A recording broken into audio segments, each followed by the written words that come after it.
Bismillahirrahmanirrahim. Assalamualaikum warahmatullahi wabarakatuh.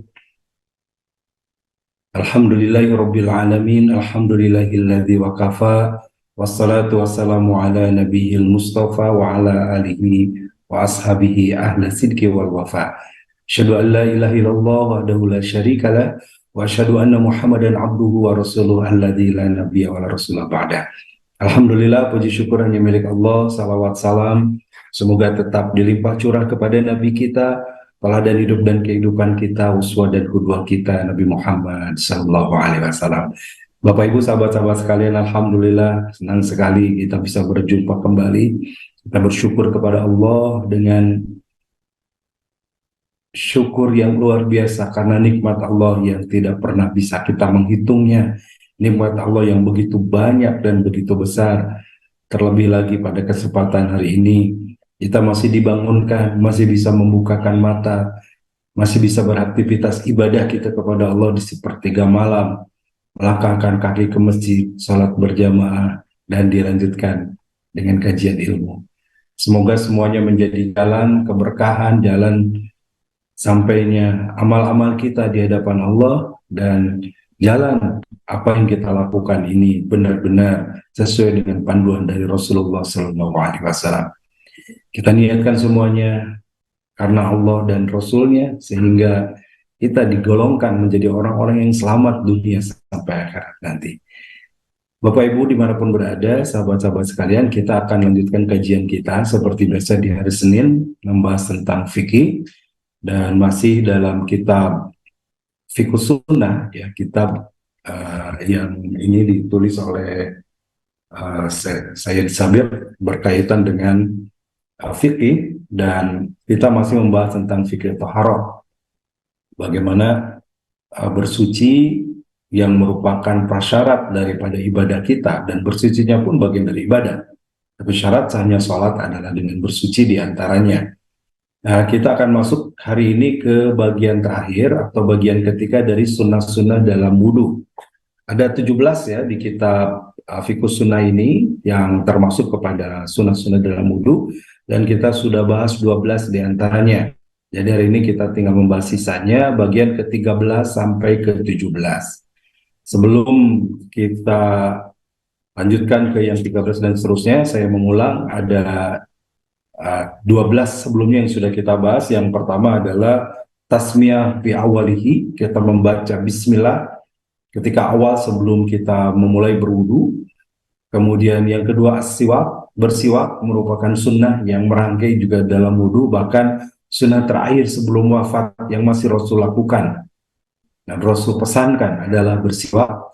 Kemudian ghuslul kaffaini thalasan fi awalil wudu, mencuci telapak tangan 3 kali sebelum kita memulai berwudu. Kemudian al-madmadah salasan, berkumur-kumur 3 kali. Istinsyaq wal istinsar salasan, menghirup air ke hidung dan mengeluarkannya 3 kali. Kemudian yang keenam takhlilul lihya, menyela-nyela jenggot atau membasuh jenggot, membasahi jenggot. Kemudian takhlilul asabi', menyela-nyela atau mencuci bagian sela-sela jari kita. Kemudian yang ke-8 taslisul ghusl,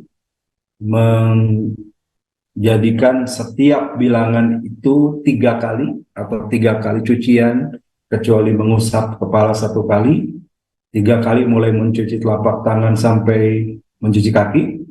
Kemudian at-tayamum diawali dari kanan, ya, kaki kanan ketika mencuci kaki, kaki kiri awalnya, dilanjutkan dari kiri. Kemudian tangan pun dengan demikian, awali dengan tangan kanan, dilanjutkan dengan tangan kiri. Jadi kanan terlebih dahulu 3 kali, lalu kiri 3 kali. Itu yang disebut dengan at-tasamun.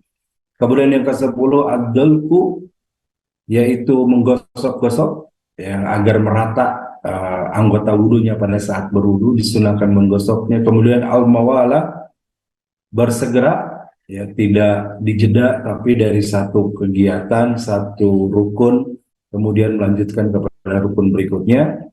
Yang ke-12 adalah masul udhunain, mengusap kedua telinga. Jadi telinga ini tidak disebut di rukun, dia masuk kepada sunnah. Setelah mengusap kepala, maka dilanjutkan dengan mengusap telinga. Itu 12 yang sudah kita bahas sebelumnya, Bapak Ibu. Kita akan lanjutkan ke 13 dan sampai ke 17 ya. Izin saya share screen.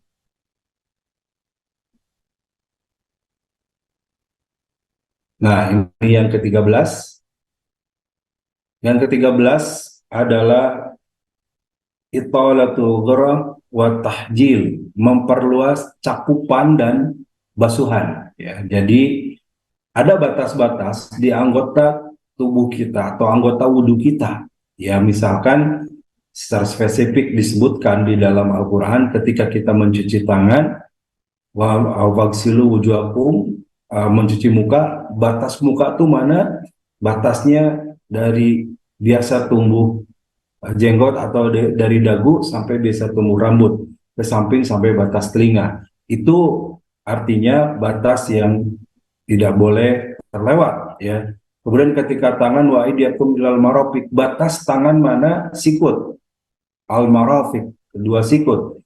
Tetapi ketika melebihkan, nah itulah yang disebut dengan italatul ghurah wa tahjil. Melebihkan, kalau sikut kita batasnya ini sikut ya, pertigaannya, maka kita lebihkan, atau di persendian sikut ini kita lebihkan 1-2 cm dari batas sikutnya, itu yang disebut dengan italatul ghurah. Kaki, itu batas kaki mana? Sampai mata kaki. Ya wa arjulakum ilal ka'bain, kedua mata kaki sampai ke, mencuci kaki sampai kedua mata kaki. Maka di atas mata kaki itu disebut dengan italatul ghurah. Kita memperluas basuhan ya. Nah, maksud dari hal itu bahwa seseorang yang berwudu dianjurkan untuk memperluas cakupan basuhan di bagian wajah. Tadi saya sampaikan itu ya, kalau wajah batasnya sampai dagu, lewat dagu itu boleh dilebihkan. Bahkan sekali lagi kalau yang berjenggot bisa membasahi jenggotnya, takhlilul lihya, yang membasahi jenggotnya. Kemudian lengan hingga lengan atas, ya lengan tangannya itu sampai sikut, di atas sikut namanya lengan, sampai lengan, jadi dilebihkan. Kemudian kaki hingga di atas mata kaki, karena batasnya ilal marafiq sampai ka'bain, dua mata kaki, maka di atas mata kaki itu termasuk kepada italatul ghurah, melebihkan basuhan. Abu Hurairah radhiyallahu anhu bercerita bahwa Rasulullah Shallallahu Alaihi Wasallam bersabda, inna ummati ya'tuna yaumal qiyamati, sesungguhnya umatku nanti akan datang di hari kiamat ghurran muhajjalin. Maaf, ini bukan buku ya, ini harusnya ghurran ya, ghurran muhajjalin min asaril wudu.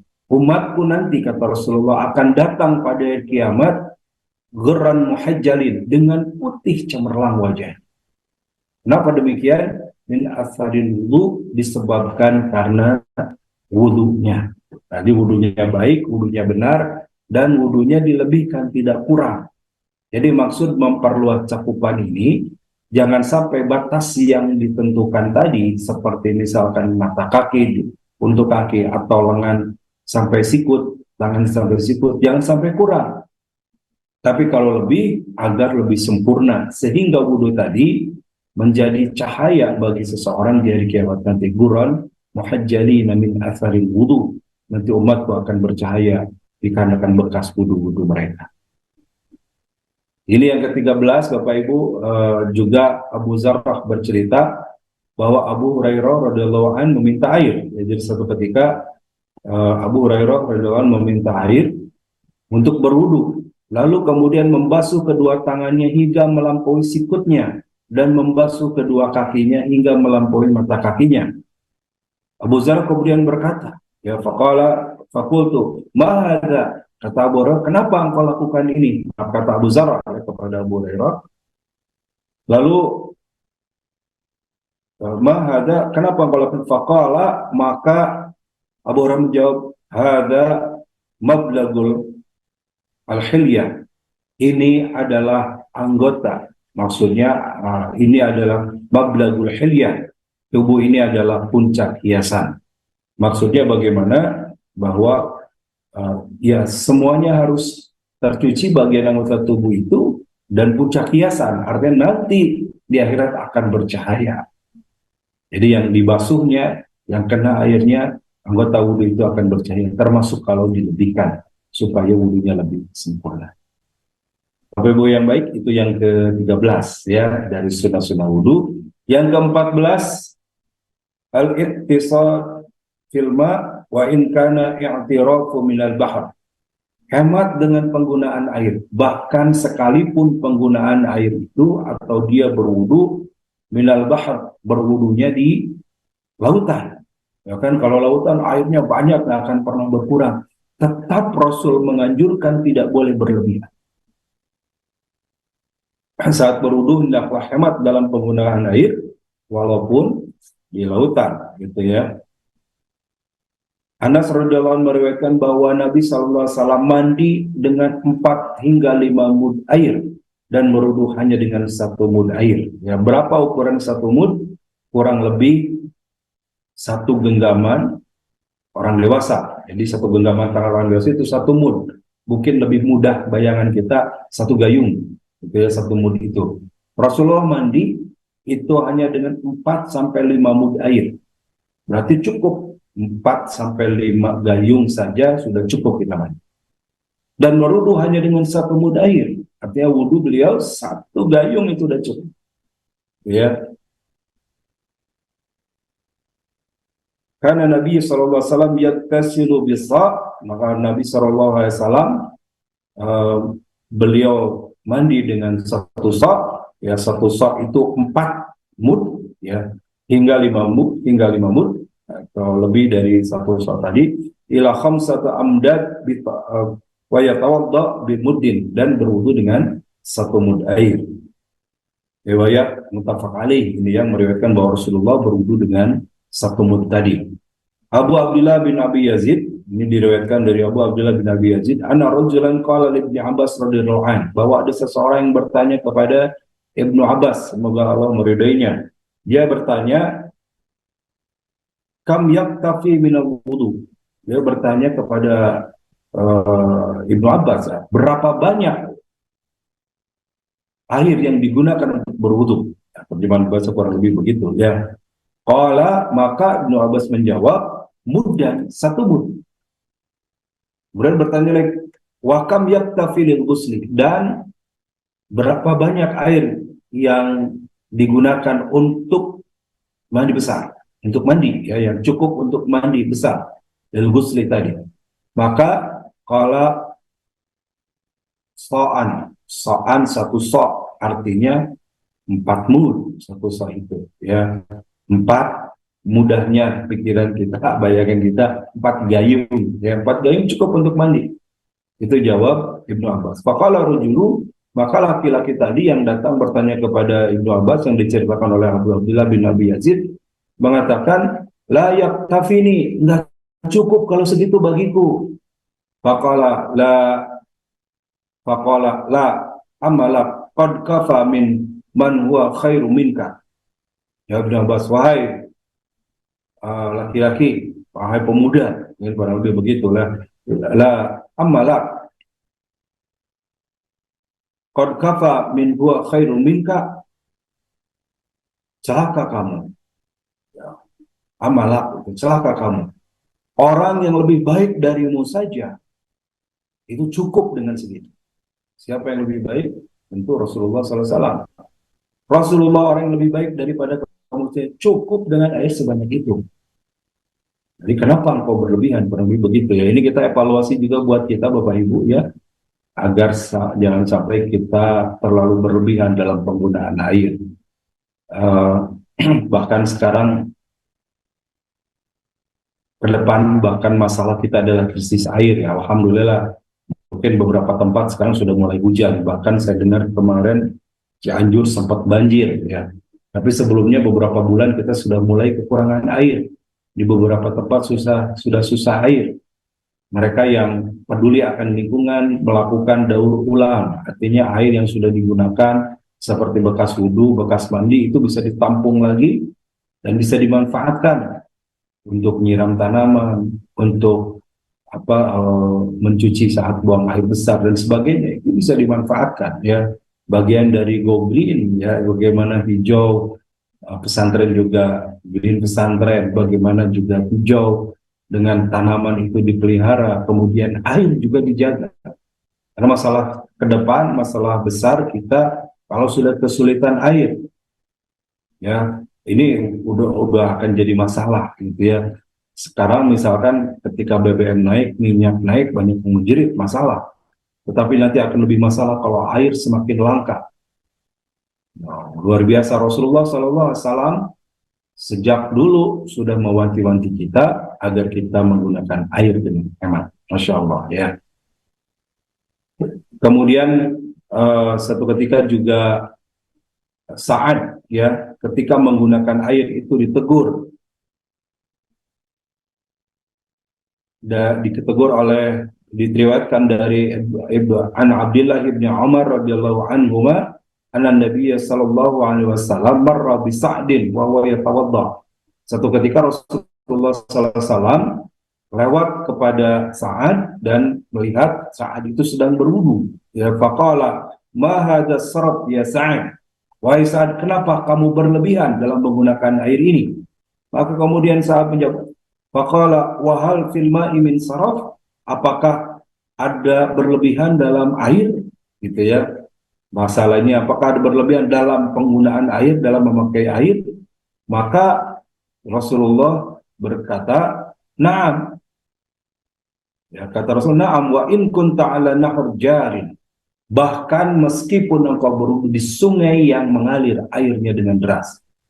Kalau sungai kan nggak akan kurang airnya, Bang.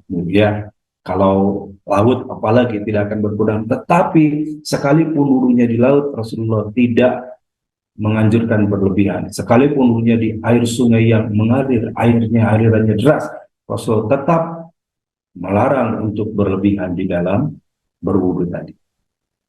Nah, maksud berlebihan ini kata Said Sabiq dalam kitab di sini adalah awal israfu yatahaqqu bil isti'malul ma li ghairi fa'idah syar'iyyan, yaitu berlebihan dalam memakai air tanpa ada tujuan syar'i yang jelas. Ya, misalkan salah satunya adalah yazidu fil ghusli ala thalath. Ya, kita sudah bahas sunnahnya 3 kali dan tidak boleh lebih dari 3 kali. Ya, maka 3 kali itu udah sangat cukup. Walaupun airnya banyak, walaupun di laut, ya 3 kali saja, tidak boleh berlebihan, gitu ya. Atau berlebihan sampai kemudian dibuang-buang, walaupun airnya ada. Masya Allah, itu begitu lengkap ajaran Rasulullah. Ya. Amr bin Sa'id bercerita bahwa ada seorang Arab pedalam datang kepada Rasulullah. Ya, satu ketika Amr mengatakan bahwa datang seseorang ja'a Arabiyun ilan Nabi sallallahu alaihi wasallam. Ya, disebut Arab pedalaman atau Arab Baduy. Ya, istilahnya kalau di sana ada dulu gitu ya, dibagi dua, ada Arab pedalaman, ada Arab kota begitu. Nah, tapi sama-sama orang Arab itu. Biasanya Arab pedalaman agak lebih kalau dulu kan belum ada informasi, belum ada komunikasi dan sebagainya, jadi agak lebih terlambat menerima ilmunya. Maka mereka ada yang datang belajar kepada Rasulullah, datang kepada Rasulullah dan bertanya tentang berwudu, ya. Yas'aluhu 'anil wudu'i fara'a salatan. Dia bertanya kepada Rasul tentang wudu, lalu Nabi mengajari dengan membasuhnya salasan 3 kali siram. Lalu beliau bersabda, nah ini yang menjadi perhatian kita, Rasulullah SAW bersabda, hadzal wudu, inilah wudu yang benar. Ini bukan hak, tapi harusnya hamzah ya. Hadzal wudu, paman zada ala hadza, barang siapa yang menambahkan dari ini, artinya melebihi dari 3 kali tadi, faqad asa aw ta'adda aw zalama, maka ia telah berbuat yang buruk, dia telah melampaui batas, dan dia telah zalim. Jadi cukup 3 kali, maka jangan lebih dari 3. Kalau lebih, maka dia sudah berbuat buruk, melampaui batas, dan berbuat zalim. Itulah perintah kenapa kita diperintahkan hemat dalam penggunaan air, walaupun air di kita banyak. Ya, walaupun bahkan wudhunya di laut, atau wudhunya di sungai yang airnya mengalir sangat deras. Masya Allah. Lanjut kemudian Abdullah bin Mughaffal berkata, aku mendengar Rasulullah Shallallahu Alaihi Wasallam bersabda, Rasulullah bersabda, sayakunu fi hadhil ummah qaumun yata'adduna fit tahur wa du'a. Akan datang satu kelompok dari umat ini yang berlebihan dalam bersuci dan berdoa. Berlebihan dalam suci bagaimana? Ini yang kita sedang bahas ya. Jadi berlebihan harusnya 3 kali biar bisa 4-5 kali gitu ya. Kemudian berlebihan sampai menghabiskan air yang banyak. Ya kalau kita bisa wudhu pakai keran dan kerannya kecil saja itu udah cukup, asal merata, tidak usah kemudian wudhu kok wah langsung airnya terbuang sangat banyak. Ya, atau pakai gayung, mungkin diambil di gayungnya sedikit-sedikit, kemudian satu gayung itu tadi Rasulullah dalam riwayatnya bahkan cukup untuk membasuh semua anggota wudhu. Nah kita 1 kali muka aja 1 gayung, muka yang kedua gayung lagi, muka tiga, jadi cuci muka 3 kali 3 gayung penuh habis. Ini termasuk yang berlebihan. Nanti kata Rasulullah akan ada ya ta'aduna fit tahur, berlebihan dalam bersuci. Doa dan doa, bagaimana berlebihan dalam doa?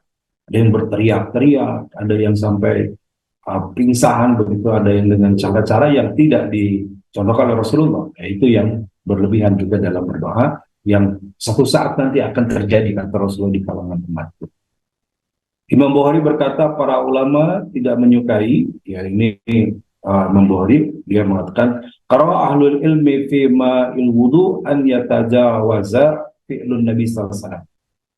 Para ulama tidak menyukai perilaku melebihi praktek apa yang boleh dicontohkan oleh Rasulullah sallallahu alaihi wasallam, khususnya dalam berwudu ini. Jadi apa yang dicontohkan Rasul segitu, ya kita lakukan sih. Tidak usah dan tidak boleh berlebih. Ke-15 adalah berdoa saat berwudu. Nah, pada saat berwudu, ya. Terkait dengan masalah doa saat berwudu ini, di dalam kitab Fiqhus Sunnah disebutkan tidak banyak hadis yang diriwayatkan dari Rasulullah SAW, kecuali ada satu hadis dari Abu Musa al-Ash'ari yang mengatakan, aku menemui Rasulullah SAW membawa air untuk berwudu, lalu beliau berwudu dan aku mendengar beliau membaca, Allahumma gfirli dzunbi, ya Allah ampunilah dosaku, wa wasi'ali fidari, ya, luaskanlah rumah tanggaku, wa barik li fi rizki, dan berkahilah pada rizkiku. Ya, kemudian Abu Musa al-Ash'ari ini berkata kepada Rasulullah, faqultu ya Nabiullah, sami'atuka tad'u bi kada wa kada. Saya dengar engkau berdoa dengan ini dan itu, doa yang tadi gitu ya. Maka kata Nabi, maka Rasulullah SAW menjawab, wahal tarakna min syai'in, apakah kamu akan membuat rukun wudu yang baru? Apakah ada sesuatu yang belum aku sampaikan? Artinya ini menjadi perdebatan kemudian, apakah ada doa pada saat berwudu itu? Imam Nasai memasukkan doa di atas sebagai doa sesudah wudu. Kata Imam Nasai, boleh dibaca doa ini kalau setelah wudu. Nanti terkait nanti dengan nomor 16 saya jelaskan. Ya. Kemudian Ibnu Sunni memasukkan sebagai doa di antara 2 wudu.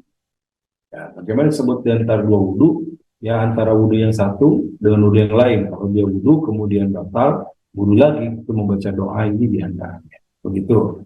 Nah, ini memang menjadi perdebatan, bahkan Imam Nawawi mengatakan kedua pendapat di atas pasti diragukan. Jadi terkait dengan berdoa saat berwudu, ini memang terjadi perbedaan pendapat.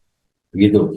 Kemudian nomor 16, nah, ke-16 adalah doa ba'dahu, membaca doa setelahnya. Maksudnya setelah berwudu kita membaca doa. Ya, hadis Umar radhiyallahu anhu qala, berdasarkan hadis dari Umar radhiyallahu anhu, beliau bercerita, kalau Rasulullah sallallahu alaihi wasallam, ma minkum min ahadin yatawaddau fa yasbiqul wudu'a.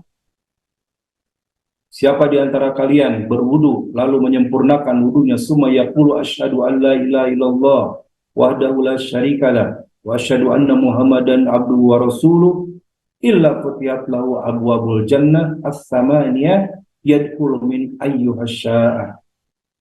Barang siapa yang dia berwudu, wudunya kemudian dengan sempurna, yusbigul wudu'a, menyempurnakan wudunya, Summa yaqulu asyhadu an la ilaha illallah, lalu dia membaca asyhadu an la ilaha illallah wahdahu la syarikalah. Ini bacaan syahadat ya, kita sebut dengan bacaan syahadat. Asyhadu an la ilaha illallah wahdahu la syarikalah wa anna Muhammadan abduhu wa rasuluh. Aku bersaksi bahwa tidak Tuhan selain Allah, tidak ada sekutu baginya, dan aku bersaksi bahwa Muhammad utusan Allah. Illa futihat lahu abwabul jannah. Siapa yang membaca tadi setelah wudu, kecuali akan dibukakan baginya abwabul jannah, pintu-pintu surga as-samanya yang 8. Ada 8 tingkatan pintu surga ya. Pintu neraka ada 7, pintu surga ada 8. Yadkhulu min ayyuhal ma, dia bisa masuk dari pintu mana saja yang dia kehendaki. Masya Allah. Kalau berwudunya sempurna, benar, lalu setelah wudu dibaring dengan membaca syahadat, ya, maka akan bisa masuk surga melalui pintu mana saja. Hadis ini diriwayatkan oleh Imam Muslim ya, di dalam kitab Sahih Muslim ini. Imam An-Nasai berkata, usai menceritakan hadis di atas, ya, kemudian Imam An-Nasai mengatakan dengan kalimat, maka lembaran itu akan ditempel, kemudian diletakkan di arsy dan tidak akan rusak hingga hari kiamat. Insya Allah ya, bahwasanya ini akan menjadi catatan bagi seorang hamba. Khatama aidai bi khatimil wada'at tahtal arsy falam taksiru ila yaumil qiyamah. Jadi catatan dia berwudu dengan baik tadi dicatat menjadi amal saleh, dan amal saleh itu ditempel. Itu jangan bayangkan tempel kita ya pakai alat begitu. Jadi catatannya disimpan, ditempel di hari kiamat nanti, kemudian diletakkan di arsy yang menjadi amal saleh yang akan menjadi pemberat kebaikan, membuka pintu surga bagi orang yang melakukan wudu dengan baik tadi. Adapun doa yang merupakan riwayat Tirmizi, jadi kita sering membaca ya setelah wudu itu kita membaca syahadat asyhadu an la ilaha illallah wahdahu la syarikalah wa asyhadu anna Muhammadan abduhu wa rasuluh, kemudian ditambahkan Allahumma ij'alni minat tawwabin waj'alni minal mutatahhirin. Harusnya pakai titik yang di sini.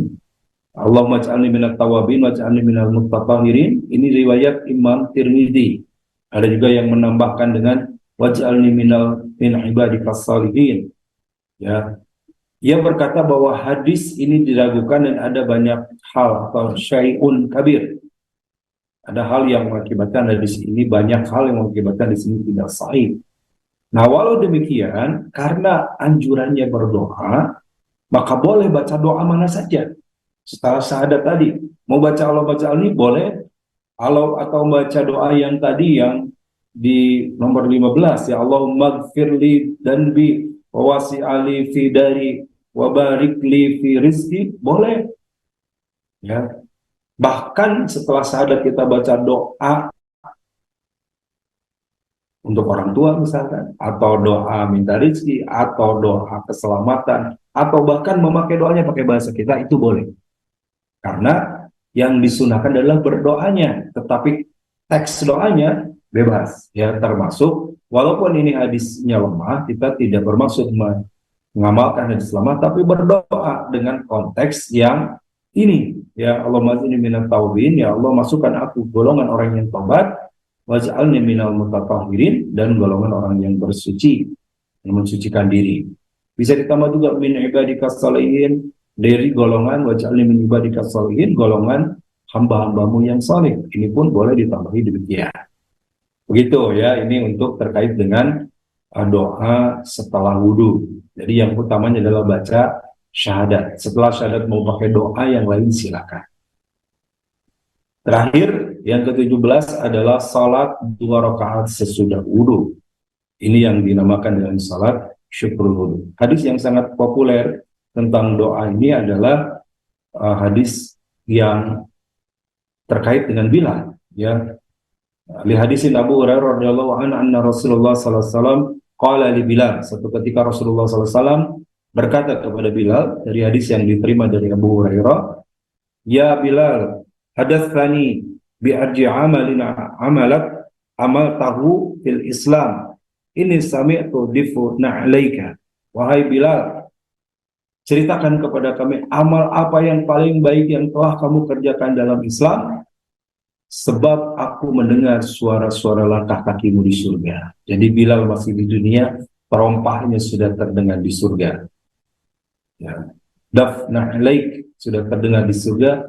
Baina yadai fil jannah. Ya, sendalnya terompahnya terdengar di surga. Lalu kemudian Bilal berkata, ma'alim tu amalan arji inda man ana lam ataharu tahuran fi sa'atin minal laili aw naharun illa salaitu bidzalika tahur ma kutiba lahu an usalli. Aku tidak melakukan amal yang menurutku lebih baik pada malam hari atau siang hari daripada illa salaitu bidzalik, kecuali salat dengan hal itu yang dilakukan at-tahur ma katabali an usalli. Ya, aku lakukan setiap kali aku selesai bersuci untuk wudhu tersebut. Jadi setiap kali selesai bersuci atau wudhu, maka dilanjutkan dengan sholat sunat 2 rakaat. Maka itu amal yang aku cintai, kata Bilal, dan dia lakukan sampai beliau wafat. Nah, tentu ini bukan hal yang mudah, Bapak Ibu ya. Pertama, agak sulit atau tidak mudah, kita sangat perlu berjuang untuk menjaga agar tidak batal wudhu. Nah, dan yang kedua, dulu Bilal, kita tahu itu ya, zaman dulu tidak semudah sekarang air di Arab Saudi. Bahkan jauh dengan Indonesia yang kita air bisa ada di mana-mana. Mereka kesulitan air, susah cari air, tetapi Bilal tetap mencari air untuk berwudu, untuk bersuci ketika dia batal wudu, dan tidak meninggalkan sholat 2 rakaat setelah berwudu tersebut. Ya. Uqbah bin Amr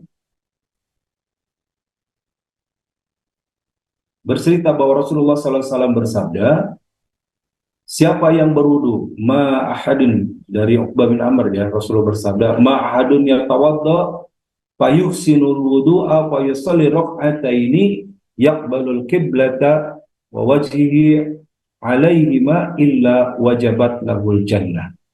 Siapa saja yang berwudu kemudian menyempurnakan wudunya, yatawadda fa ahsinu fa yuhsinul wudu'a, memperindah wudunya, maksudnya menyempurnakan wudunya dengan baik, ya. Wa yusalli rak'ataini, kemudian melakukan salat 2 rakaat. Setelah wudu dilanjutkan dengan salat 2 rakaat. Yaqbalul bi qalbihi, yaqbalul bi qalbihi itu menghadap dengan hatinya, maksudnya salatnya dengan khusyuk. Salat setelah wudu, salat dengan khusyuk 2 rakaat. Wa wajhahu, ya, dengan yaqbalul bi qalbihi wa wajhihi, hadisnya begitu ya, balu qalbi wa wajhihi, menghadapkan hati dan wajahnya, gitu ya, maksudnya bahasa kitanya dengan penuh khusyuk. Illa wajibat lahul jannah, kecuali Allah akan memasukkan dia ke dalam surga, mewajibkan dia masuk ke dalam surga. Artinya dia akan mendapatkan balasan surga bagi orang yang berwudu dengan baik, setelah wudu kemudian dilanjutkan dengan salat sunat 2 rakaat. Hamdan, ya, Hamdan ini seorang hamba saya atau pelayan dari Utsman, ya, Maula Utsman bin Affan. Ya, dia melihat annahu ra'a Utsman bin Affan radhiyallahu anhu da'a bi wudu'in. Suatu ketika melihat majikannya Utsman bin Affan itu mengambil air wudu. Fa afraga ala yaminihi min ina'ihi faghassalaha thalatha marrat, lalu kemudian memasukkan tangannya ke dalam air tersebut, lalu mencucinya 3 kali. Ya, artinya dulu dibayangkan tidak ada gayung, pakai mud tadi, ya, pakai genggaman tangan. Ya, kemudian mencuci tangan, lalu fataban walastan syaka, mencuci, berkumur-kumur dan menghirup air ke hidung. Kemudian faghassala wajhahu, mencuci mukanya, kemudian juga tangannya sampai sikutnya 3 kali. Lalu beliau berkata, man tawadda nahwa wudu'i hadza, siapa yang berwudu seperti wuduku ini, summa shalla rak'ataini, lalu melakukan salat 2 rakaat, la yahdisu fihi ma nafsahu, kemudian salatnya itu dengan penuh kehusuan, ghufira lahu ma taqaddama min dzanbi, maka dosa-dosa yang telah lalu akan diampuni oleh Allah Subhanahu wa taala. Rawahul Bukhari, riwayat Imam Bukhari. Nah, demikian Bapak Ibu, sahabat-sahabat sekalian, 17 ya, 17 sunnah-sunnah di dalam wudhu. Jadi 17 poin ini menjadi hal yang tidak kita tinggalkan ya, karena bagian yang dianjurkan oleh Rasulullah SAW. Dalam kitab ini ada tanbih ya, tanbih itu jadi tambahan, bahasa Indonesianya, kalau bahasa Sunda tambihan, itu dalam bahasa Arab ya.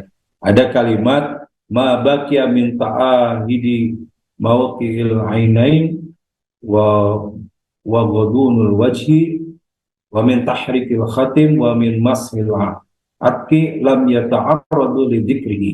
Ada beberapa hal yang tidak kami sebut, kata Imam Said Sabiq sebagai penulis kitab ini, atau tidak kami bahas. Seperti di sini tahrikul khatim ya, menggerak-gerakkan cincin ketika berwudu, kemudian masul onki, mengusap leher, kemudian summa nata'arid lidzakrihi ya, mengusap bagian-bagian kerutan wajah. Hal tersebut nata'arid lidzakrihi tidak disampaikan li'annal ahaditsu fiha lam yablugh darajat sahih, karena hadis tersebut tidak sampai kepada derajat sahih. Namun demikian, kata beliau, wa in kana ya'lamu biha, apabila melakukannya ya, tatmiman linnadafati, hal yang baik yang akan menyempurnakan bagian proses dari wudu. Jadi walaupun tidak dimasukkan bagian dari sunnah dan tidak masuk ke 17 tadi ya, seperti menggerakkan cincin, mengusap leher, mengusap kerutan wajah, itu bagian yang juga boleh dilakukan dan dianjurkan sebagai penyempurna wudu. Nah, juga yang 17 ini kenapa harus dilakukan? Sekali lagi, ada istilah makruh ya.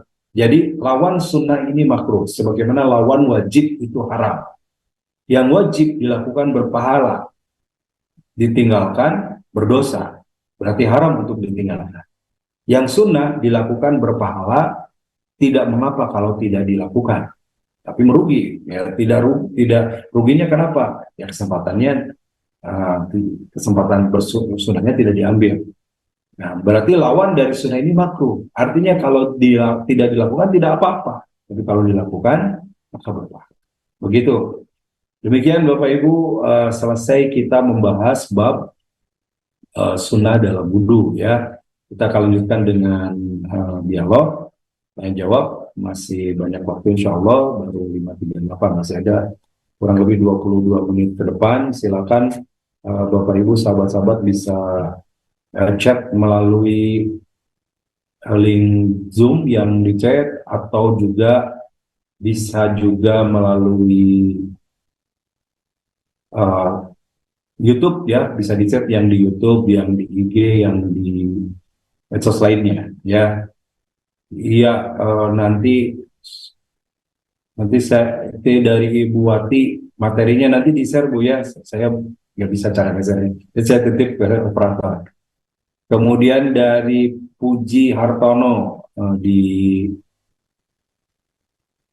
Zoom ya. Assalamualaikum Ustadz, izin bertanya, apakah boleh menampung air bekas wudu untuk kegunaan lain, misalnya menyiram tanaman agar tidak terbuang sia-sia?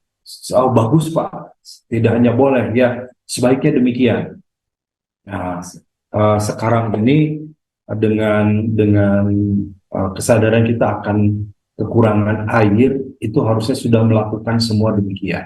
Jadi air bekas wudu, air bekas mandi itu jangan dibuang, ditampung. Bisa manfaat, di antaranya untuk menyiram tanaman, di antaranya untuk ya membasahi misalkan area yang itu berdebu. Itu sangat bagus Pak. Ya, tidak sia-sia dan manfaat ya. Ini kita dorong lakukan di Dertoid, ada program Green pesantren hijau. Di antaranya selain penghijauan yang dilakukan adalah juga bagaimana menjaga air ya agar sustainable, agar terus berkelanjutan. Mungkin hari ini kita masih cukup, anak-anak kita masih bisa, tapi bagaimana cucu cicit ke bawah nanti kalau mereka sudah kesulitan air, kita ikut tanggung jawab. Maka dari sekarang kita hemat air begitu ya. Begitu. Oke, kita buka di medsos yang lain. Kalau sudah ada kita baca. Ini dari IG ya, dari IG Tarmini.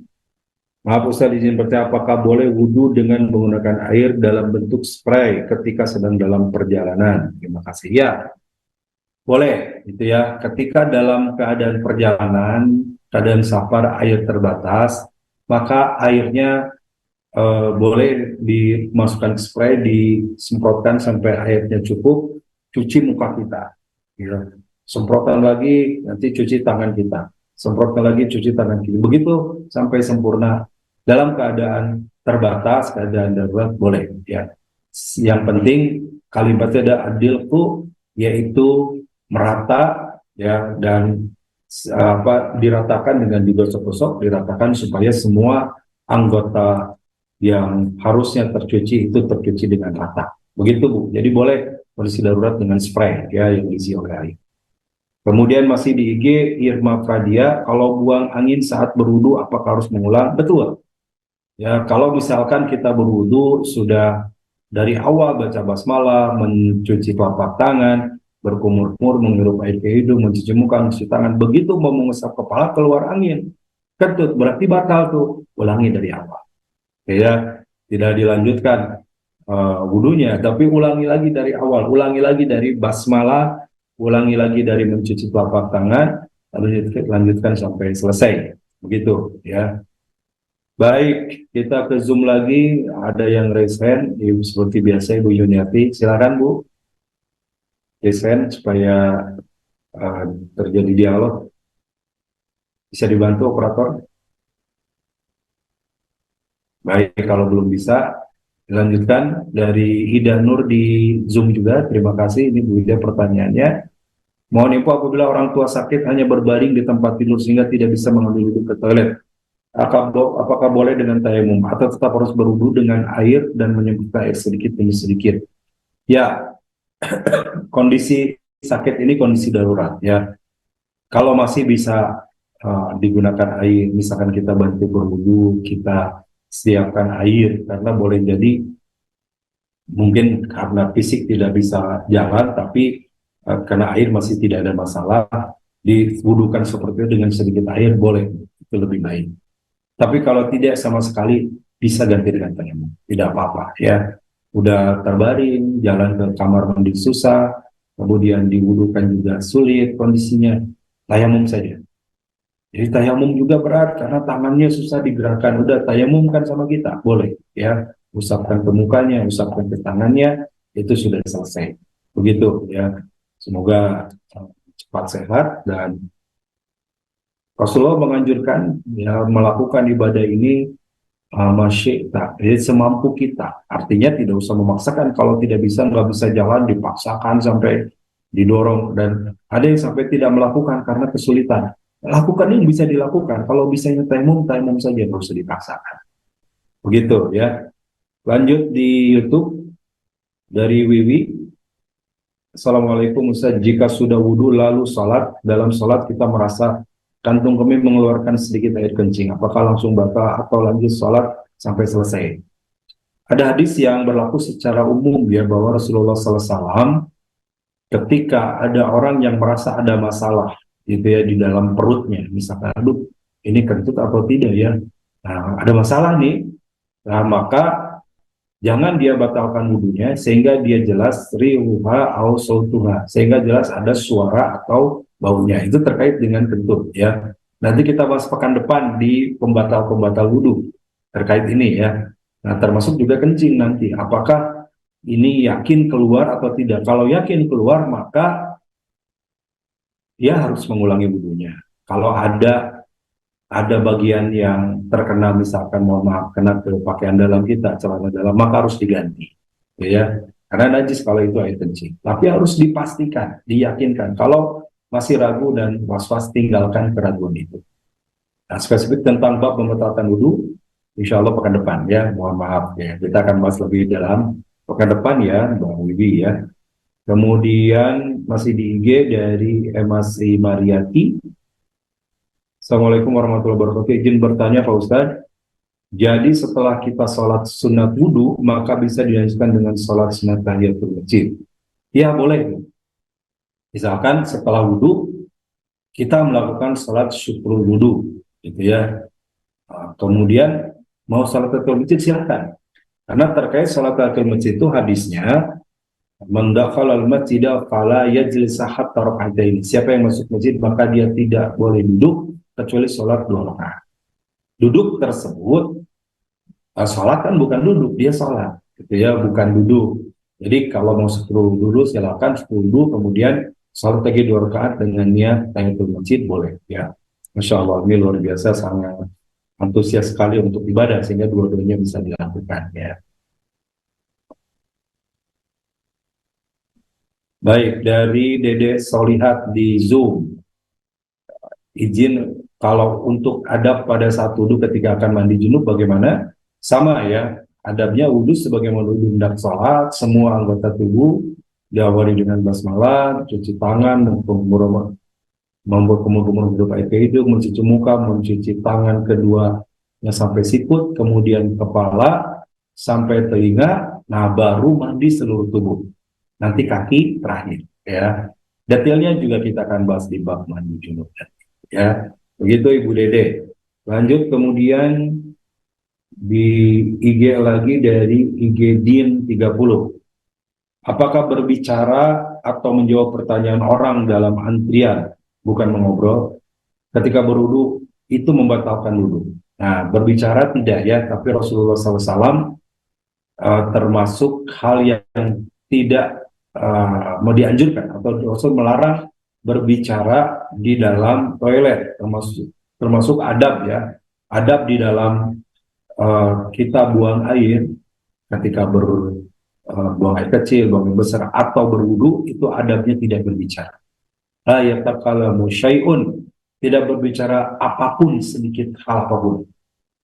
Termasuk tidak boleh di dalamnya membaca Quran, berzikir, menyebut nama Allah secara jahriyah. Jadi kalaupun mau zikir ya dalam hati boleh, tapi nggak boleh dikeraskan. Kalau kita berada di toilet atau tempat wudhu. Rasulullah ketika sedang berwudhu, lalu kemudian ada yang menjawab membacakan salam kepada Rasulullah, tidak menjawab. Beliau lanjutkan wudhunya sampai selesai, keluar dari tempat wudhunya, baru beliau menjawab salam sahabat yang tadi mengucapkan salam. Begitu ya untuk IG. Ini ada yang raise hand, boleh dibantu? Ada Bu Yuniarti, ada Ibu Pice. Halo, Assalamualaikum. Silakan Ibu Dokter Pice. Ya. Siapa dulu nih? Halo? Iya, silakan Bu. Pak Ustadz, saya mau tanya untuk berwudu ini. Kalau misalkan wudu di tempat umum ya Ustadz, apalagi pada saat ihram, itu bagaimana untuk membasuh kakinya gitu? Karena ada yang saya dengar juga bisa katanya untuk hanya mengusap kaki itu dengan air pada saat kakinya tuh pakai kaos kaki gitu Ustadz. Nah, Ya, apakah itu? Tapi saya belum yakin gitu ya Ustadz ya. Karena baik. makanya mau bertanya dulu sama Ustadz gimana. Assalamualaikum. Waalaikumsalam warahmatullahi. Ya betul Bu, itu ya. Itu yang disebut dengan maskufain atau mengusap dua punggung kaki. Jadi ketika kita berada di tempat yang umum ya, yang beda dengan kita berwudu atau mandi yang di dalam toilet sendiri gitu, kalau di tempat umum kan tetap kita harus menjaga aurat. Ya seperti kita bahas pekan lalu, wudu bagaimana di tempat umum, apakah buka kerudung? Tidak usah buka kerudung, ya usap saja dengan kerudungnya. Tangannya gimana? Masukkan ke dalam kerudung, maka di dalam kerudung tangannya dibasuh. Bagaimana dengan kakinya? Kalau itu khawatir kelihatan oleh orang lain, banyak yang di situ non muhrim begitu, maka usap bagian punggung kaki atau bagian kaki bagian atasnya. Itu disebut dengan maskufain. Berapa lama? Bagi yang mungkin tidak bepergian jauh, maka 1 hari. Jadi lewat dari 1 hari harus sudah dibuka. Ya, dalam 1 hari kemudian mengusap itu boleh, walaupun sampai 2-3 kali wudhu, tapi sebelum 1 hari maka masih boleh. Bagi yang safar maksimal 3 hari. Setelah 3 hari dia harus buka. Tapi nanti perjalanan lagi, ya pakai lagi, 3 hari ke depan lagi boleh dibuka lagi. Jadi gitu Bu, boleh Mas Hufaid ya mengusap kedua punggung kaki, begitu. Baik, Ibu Yuniarti silakan. Masih ada yang raise hand lagi? Ya, Pak Ustadz. Assalamualaikum warahmatullahi wabarakatuh, Pak Ustadz. Izin bertanya, Pak Ustadz. Kalau Ya, misalnya kita berwudu kan nggak, apalagi mandi, kita nggak boleh menghambur-hamburkan air ya, Pak Ustadz ya. Nah, ya, itu kan kadang-kadang ada yang kalau misalkan eh, berwudu atau mandi ada yang menghambur-hamburkan air. Nah, sedangkan air itu kan kita harus menggunakannya seperlunya ya, Pak Ustadz ya. ya, Nah, saya itu mengalami pas sering begitu pas saat itu bagaimana Pak Ustadz kalau menemukan seperti itu tidak kalau ya, ya diperbaiki aja Bu, bertobat dan diperbaiki ya. Karena Rasulullah SAW tadi bersabda, eh, barang siapa yang melakukan itu, gitu ya, bahwa yang berlebihan itu merupakan bagian yang dilarang, gitu. Bahwa Rasulullah bersabda, satakunu fi hadhil ummah qaumun yata'adduna fi tahur wa du'a. Akan ada orang-orang nanti satu saat berlebihan di dalam bersuci dan berdoa. Ya, segala sesuatu yang berlebihan itu pasti nggak baik. Kenapa Rasul mencontohkan cukup 3 kali maksimal, nggak boleh lebih dari 3. Itu pasti kalau berlebihan tidak baik. Ya, hadal wudu faman zada ala hada faqad asaa aw ta'adda aw zalama. Sampai Rasul menegaskan wudu itu seperti ini nih, seperti dicontohkan oleh Rasul kepada seorang Arab yang tadi datang, dan Rasul mencontohkannya dengan salasan 3 kali 3 kali. Ada luru ini wudhu yang benar, artinya 3 kali 3 kali, tidak boleh lebih. Paman jada hada, siapa yang lebih dari ini, fakad asaa, dia telah berbuat buruk, atau ta'adda, melampaui batas, atau ghalama, atau telah zalim. Ya, kalau kita hemat, airnya bisa manfaat buat yang lain, nggak zalim bagi yang lain. Kita berlebihan, orang lain mau wudhu, nggak kebagian karena kita yang berlebihan, zalim kepada orang lain. Nah gitu Bu, jadi mulai dari sekarang saja. Kalau kamar-kamar berlebihan ya mulai dari sekarang, gitu ya. Hemat. ya Pak Ustadz. Nah tentu saja juga hemat di sini, jangan terlalu ngirit juga sampai kemudian ada bagian yang tidak tercuci. Sampai ke bagian, apalagi mandi kan, kalau mandinya mandi besar, mandi junub, maka tidak boleh ada yang tidak tercuci, tidak boleh yang terlewat. Ya, maka sempurnakan, tapi sekali lagi tidak berlebihan. Begitu ya. Ya Begitu Pak Ibu Ustadz. Ya Yuniarti. pada iya Lanjut kalau Ibu Ustadz atas Julaiha jawabannya. Assalamualaikum Al-Munawarah. warahmatullahi wabarakatuh. Ya, waalaikumsalam. Terima kasih, Bu. Ibu Julaiha di Zoom. Assalamualaikum warahmatullahi wabarakatuh. Mohon izin bertanya, bagaimana ketika tidak ada air mengalir, hanya ada gayung? Ya, sama Bu, gayung juga tidak boleh berlebihan. Bahkan tadi kalau kita baca hadisnya, Rasul itu diriwayatkan dari Ibnu Umar, wudu bisa'in. Wudunya dengan satu sok saja. Satu sok itu maaf, wudu bimudin ya. Ghasala bisain wa wudu bimudin. Rasul itu mandi dengan satu sok dan berwudu dengan satu mud. Satu sok itu kurang lebih 4 gayung, satu mud kurang lebih 1 gayung. Jadi wudunya cukup 1 gayung. Ini kurang lebih ya, artinya juga lebih-lebih dikit tidak masalah. Intinya tidak boleh berlebihan. Nah, bagaimana kalau dengan gayung? 1 gayung itu tergantung juga ukuran gayung ya. Sekarang ada gayung yang kecil, gayung yang sedang, ada yang besar. Nah, perkirakan saja 1 gayung itu cukup untuk wudhu. Kalau ya lebih lebih sedikit sih tidak apa-apa ya, kalau ingin menyempurnakan misalnya, tapi tidak boleh berlebihan. Bagaimana kalau tidak ada keran pakai gayung? Pakai gayung nggak apa-apa, tapi sedikit-sedikit ya. Maaf kalau ini gayung gitu ya, 1 gayung, kemudian kucurkan, cuci muka, kucurkan lagi cuci muka. Ini masih air yang sama di dalam gayung itu. Kucurkan, cuci tangan, kucurkan, mungkin sampai maksimalnya 2 gayung lah selesai wudhu kita, kalaupun tidak 1 gayung. Jadi begitu Bu, dialirkan saja air itu melalui air gayung itu dari kalau gayungnya di tangan kiri kita ya simpan ke tangan kanan, dicucikan. Sebaliknya kalau untuk tangan kiri simpan di tangan kanan, kemudian ke tangan kiri dan ratakan. Yang penting merata ya, adilku tadi tidak ada bagian yang tidak tercuci. Begitu Bu Zulaiha ya. Lanjut, kita di IG lagi ya. Ini pertanyaan di IG. dari Nafsah Mut. Assalamualaikum, Ustaz izin bertanya, kalau mentayamkan orang sakit stroke, apakah harus mengganti popok setiap mau sholat? Ya, kalau misalkan memungkinkan untuk diganti itu lebih baik. Ya, ganti saja. Ya, itu tugas yang sehat membantu yang sakit. Tapi kalau tidak memungkinkan karena baru diganti sudah bocor lagi, baru diganti sudah pipis lagi, ya tidak apa-apa. Itu udah kondisi darurat, ya, yang memang sudah tidak memungkinkan kita ikhtiarkan lagi, tidak apa-apa. Kalau masih diikhtiarkan diganti, berarti 5 kali waktu diganti, apapun nggak diganti, tapi dilepas gitu ya pada saat sholat saja sehingga tidak membawa najis yang tersisa di pampersnya gitu ya, maka itu juga bisa. Begitu ya, yang penting aman, tidak ada najisnya. Tapi kalau kondisinya sangat tidak memungkinkan, sholat saja dengan kondisi yang ada. Begitu ya. Dari IG uh, Puji Waluyo, ya. Bolehkah kita bermakmum dengan makmum lain yang masbuk? Ini nanti bab salat ya. Bab salat ada bab masbuk. Boleh atau tidak, ini berbeda pendapat, tapi para ulama ada yang membolehkan. Itu bagian dari implementasi hadis salatul jamaah afdal min salatil fardhi. Bahwa salat berjamaah itu lebih utama dari salat sendiri. Maka sekalipun kita masbuk, kemudian ada orang makmum yang dia juga masbuk, melanjutkan, maka kita bermasbuk kepada makmum yang masbuk tadi. Jadi yang masbuk tadi berubah jadi imam, dia baru datang jadi makmum. Nah, itu pendapat banyak para ulama yang membolehkan. Begitu.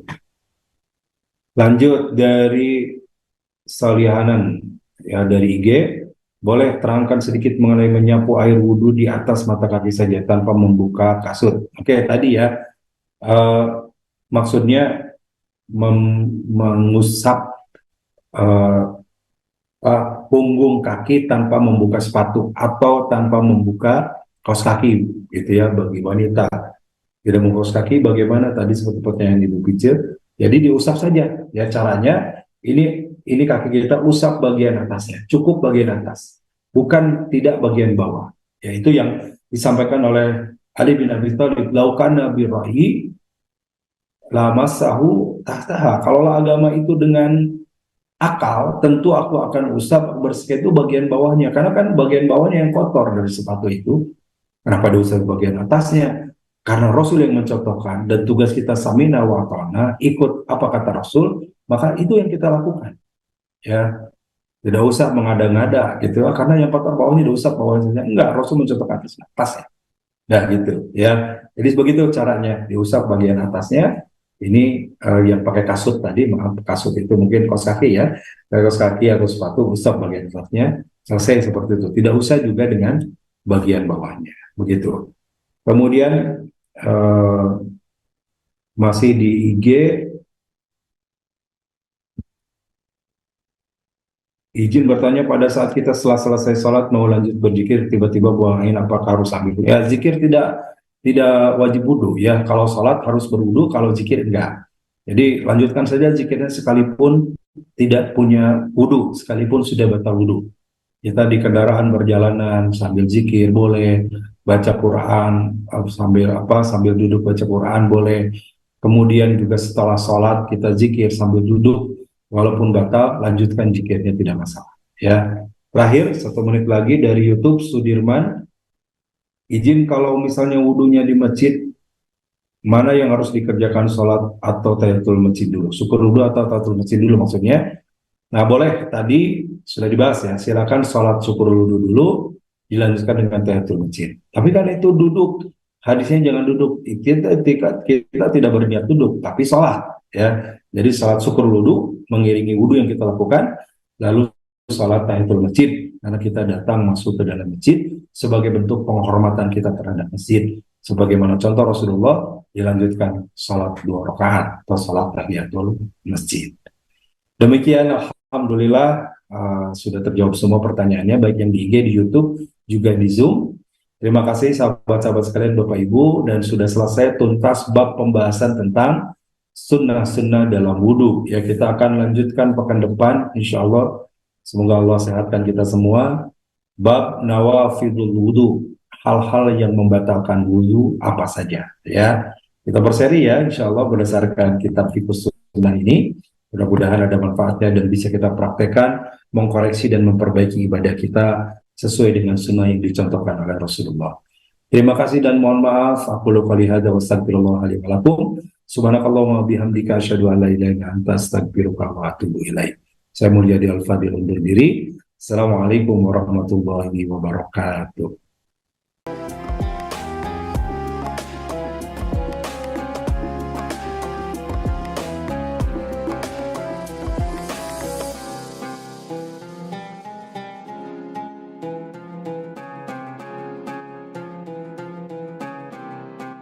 Jangan lupa, saya bilang sekalian, terus berlangganan di Darut Tauhid Official.